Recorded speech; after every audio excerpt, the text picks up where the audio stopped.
Maître Gosselin, bonjour. Vous êtes avocat au barreau de Bruxelles au sein de l'association CELES. Vous êtes assistant à l'ULB et spécialiste en droit public et constitutionnel.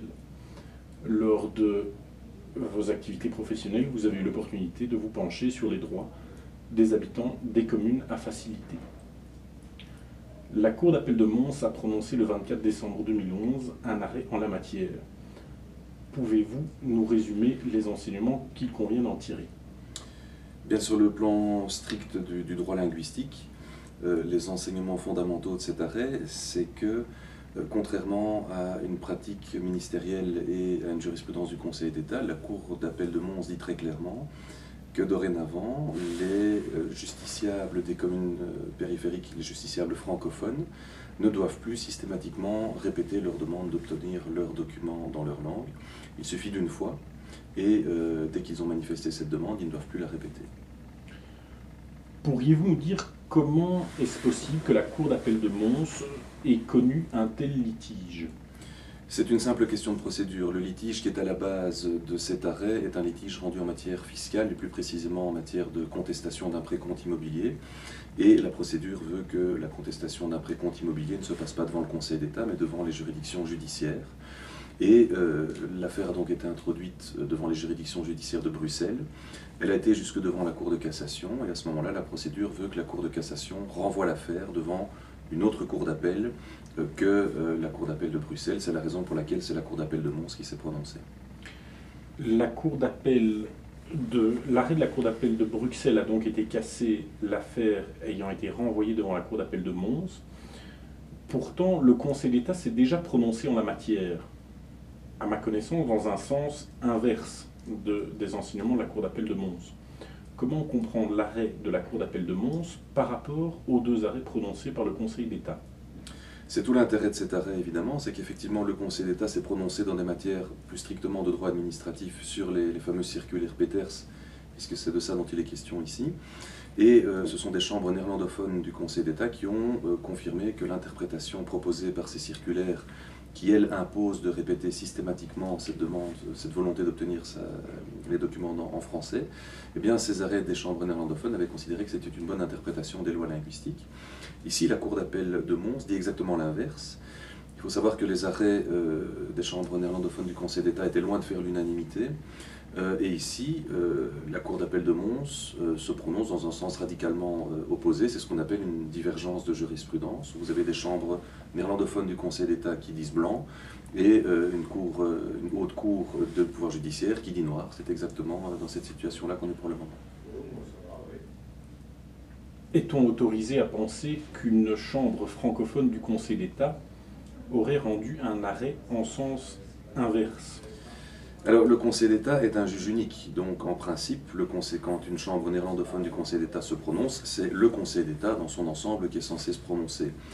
Ceci étant, comme je vous l'ai dit, la jurisprudence de ces chambres néerlandophones est vivement critiquée par la doctrine, et il n'est pas sûr du tout qu'une chambre francophone aurait rendu un arrêt dans le même sens.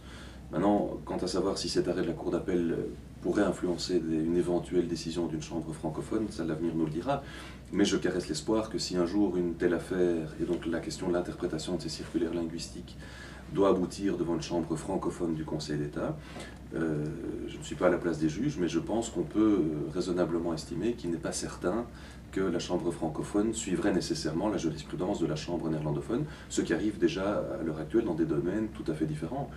Dans des domaines qui sont moins communautairement sensibles, il y a des jurisprudences francophones et des jurisprudences néerlandophones au sein du Conseil d'État. Si un jour cela devait arriver, on peut penser que s'il y a une jurisprudence francophone contraire à la jurisprudence néerlandophone, vraisemblablement l'Assemblée générale du Conseil d'État, donc toute chambre francophone et néerlandophone réunies, devrait vraisemblablement alors mettre au point l'unité de la jurisprudence. La presse s'est fait écho de la volonté de l'introduction d'un pourvoi en cassation à l'encontre de cet arrêt de la Cour d'appel de Mons. La Cour de cassation peut-elle connaître deux fois du même litige? Oui, absolument. Elle peut connaître deux fois le même litige, mais ce sera la dernière fois. On ne peut aller que deux fois en cassation. Il y a déjà eu la première fois maintenant avec le renvoi devant la Cour d'appel de Mons. Donc une deuxième affaire en cassation est tout à fait envisageable, mais ce serait la dernière alors. En cas de cassation, une Cour d'appel flamande peut-elle connaître d'un tel problème?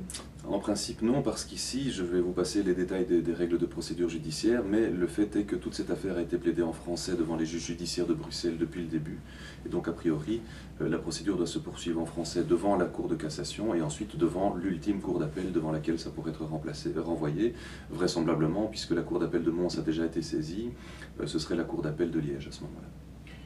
Et pour finir, pourriez-vous nous décrire finalement l'intérêt pratique de l'arrêt de la Cour d'appel de Mons pour les habitants des communes de la périphérie? Mais l'intérêt pratique, c'est que je dirais qu'il met fin à une interprétation tout à fait contestable des lois linguistiques. Il faut rappeler que l'interprétation qui est prônée par les circulaires et qui a été avalisée par les chambres néerlandophones du Conseil d'État, c'est une interprétation qui est contraire à ce qui était dit par la Commission permanente de contrôle linguistique depuis plus de 40 ans. Et c'est également contraire à ce que l'auditeur général du Conseil d'État avait estimé. Donc ça, je ferme la parenthèse.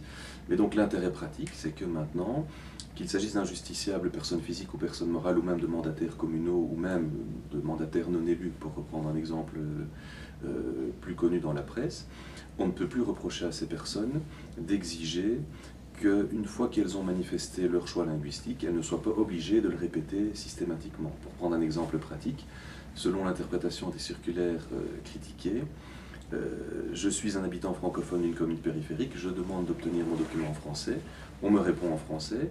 Si 2 mois plus tard j'interpelle la même autorité, je dois refaire cette demande d'obtenir mon document en français. Grâce à l'arrêt de la Cour d'appel de Mons, il y a une autorité judiciaire qui a dit pour droit que les habitants francophones qui faisaient cette demande une fois ne devaient plus la répéter.